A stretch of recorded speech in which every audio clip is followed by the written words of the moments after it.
নমস্কাৰ বন্ধুসকল, মই হিৰেণ। আজি মই আপোনালোকক এই ভিডিঅ'টোৰ জৰিয়তে 2023 চনৰ ফেব্ৰুৱাৰী মাহটোত সিংহ ৰাশিৰ ব্যক্তিসকলৰ কেনেদৰে পাৰ হ'ব সেই বিষয়ে মই আপোনালোকক আগবাঢ়িছোঁ। প্ৰথমে মোৰ চেনেলটো ছাবস্ক্ৰাইব কৰি লওক, যাতে মোৰ পিছৰ ভিডিঅ'বিলাক আপোনালোকে সহজে লাভ কৰিব পাৰে। লগতে মোৰ ভিডিঅ' যদি ভাল লাগে তেন্তে লাইক আৰু শ্বেয়াৰ কৰিব আৰু কমেণ্ট কৰি আপোনালোকৰ মনৰ ভাৱ প্ৰকাশ কৰিব। এতিয়া আহোঁ মূল বিষয়লৈ। 2023 চনৰ ফেব্ৰুৱাৰী মাহটোত সিংহ ৰাশিৰ ব্যক্তিসকলে এই মাহত আপুনি আপোনাৰ ভাই বা ভনীয়েকৰ স্বাস্থ্যৰ বিশেষ যত্ন লোৱা উচিত, কাৰণ আৰম্ভণিতে স্বাস্থ্য সম্পৰ্কীয় কোনো সৰু সৰু সমস্যাই তেওঁলোকক অসুবিধা দিব, কিন্তু মনোযোগৰ অভাৱৰ বাবে একেটা ডাঙৰ ৰোগলৈ পৰিৱৰ্তন হ'ব পাৰে।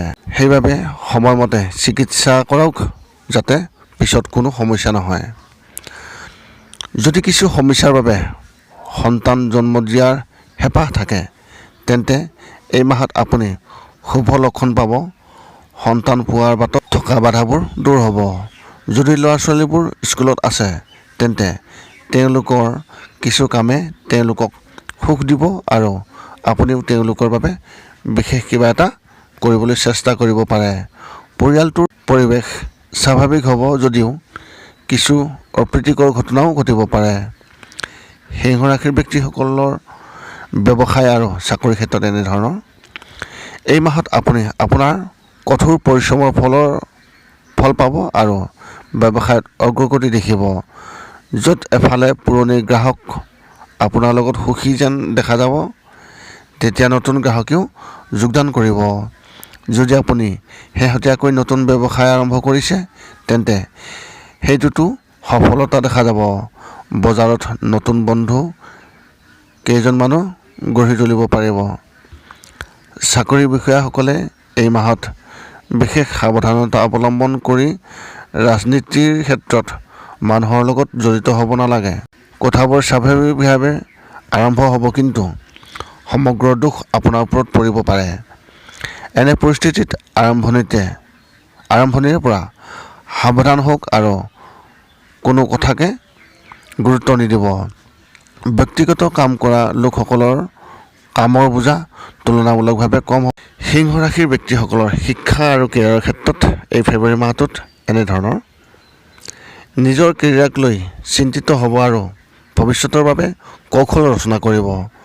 অভিভাৱকসকলে আপোনাৰ বিশেষ সজাগ হৈ দেখা যাব আৰু তেওঁলোকৰ পৰাও কিছু আচৰিত কথা লাভ হ'ব। কলেজত বন্ধু এজনে আপোনাক বিভ্ৰান্ত কৰাৰ চেষ্টা কৰিব, গতিকে ইয়াৰ লগত সাৱধান হওক আৰু পঢ়া শুনাত মনোযোগ দিয়ক। স্নাতকোত্তৰত অধ্যয়ন কৰা ছাত্ৰ ছাত্ৰীসকলে নিজৰ বাবে নতুন কিবা এটা কৰাৰ কথা ভাবিব আৰু ইয়াৰ বাবে নতুন ধাৰণাও তেওঁলোকৰ মনলৈ আহিব।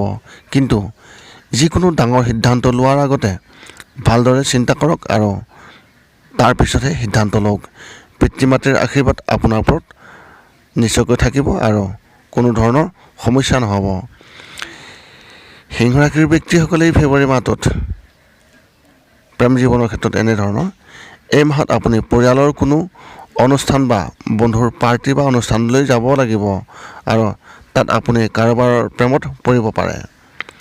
আপুনি তেওঁৰ প্ৰতি আকৰ্ষিত হ'ব আৰু তেওঁৰ পৰাও ইতিবাচক কথা বতৰা আৰম্ভ হ'ব পাৰে। এই কথা বতৰাৰ পিছলৈ প্ৰেমৰ সম্পৰ্কলৈ পৰিণত হ'ব। বিবাহৰ বাবে অপেক্ষা কৰি থকাসকলে আৰু পৰিয়ালৰ সদস্যই সম্পৰ্ক বিচাৰিছে, তাৰপিছত এই মাহত ইয়াৰ প্ৰতি আগ্ৰহ হওক, কাৰণ আপোনাৰ বাবে কিছু ভাল সম্পৰ্ক আহিব।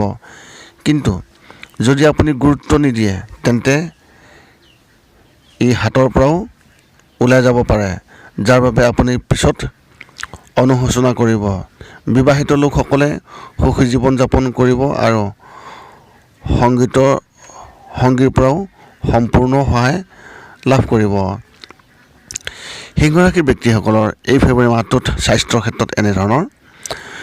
যদি মাইগ্ৰেইন সমস্যা হয়, তেন্তে মাহৰ মাজভাগত সাৱধান হওক, কাৰণ এই সমস্যা বাঢ়ি যাব পাৰে। কিবা এটা চিন্তাই আপোনাক আমনি কৰিব, যাৰ বাবে মূৰৰ বিষ বেছি হ'ব। এনে পৰিস্থিতিত অসাৰ কথাবোৰ চিন্তা কৰাৰ পৰিৱৰ্তে সৃষ্টিশীল কামত মনটো নিয়োজিত কৰি ভাল ফলাফল পাব। শাৰীৰিকভাৱে আপুনি একেবাৰে সুস্থ হ'ব আৰু কোনো ধৰণৰ সমস্যা নহ'ব। তথাপি স্বাস্থ্যৰ যত্ন লওক আৰু বাহিৰলৈ ওলাই যোৱাৰ সময়ত সম্পূৰ্ণ যত্ন লওক।